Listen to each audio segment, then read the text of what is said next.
Hello guys! Pumunta nga pala kami sa Save More para mag-grocery. Bumili kami ng tinapay at tubig na ibibigay natin sa mga taong nangangailangan. Medyo kulang pa kami sa budget kaya ito muna yung ibibigay namin.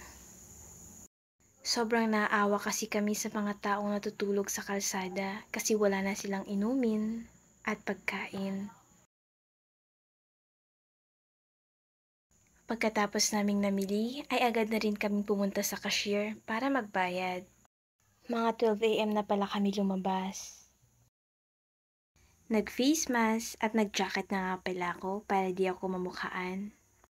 Nagsimula na kaming maglibot at ayun, may nakita na kami.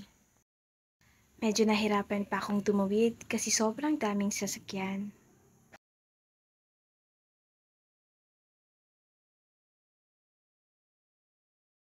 Buti na lang, pinagbigyan na nila akong tumawid. Dahan-dahan na ako lumapit kay ate para ibigay yung mga dala ko. Buti na lang, hindi nagising si ate kahit sobrang ingay ng paligid.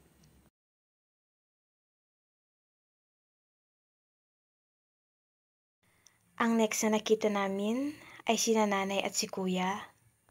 Kaya binigyan namin sila ng tinapay at tubig. Sinadya nga pala namin na 12 AM na kami lalabas.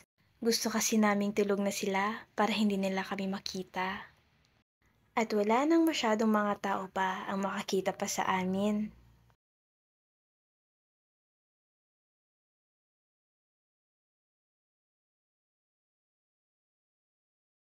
Ang last na nabigyan namin ay isang bata at isang lola.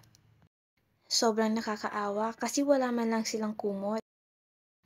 Wala na rin silang makakain at maiinom. Kaya sakto lang pala na dumating kami.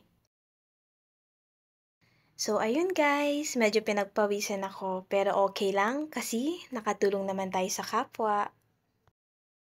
Yun lang, salamat sa panonood. Bye!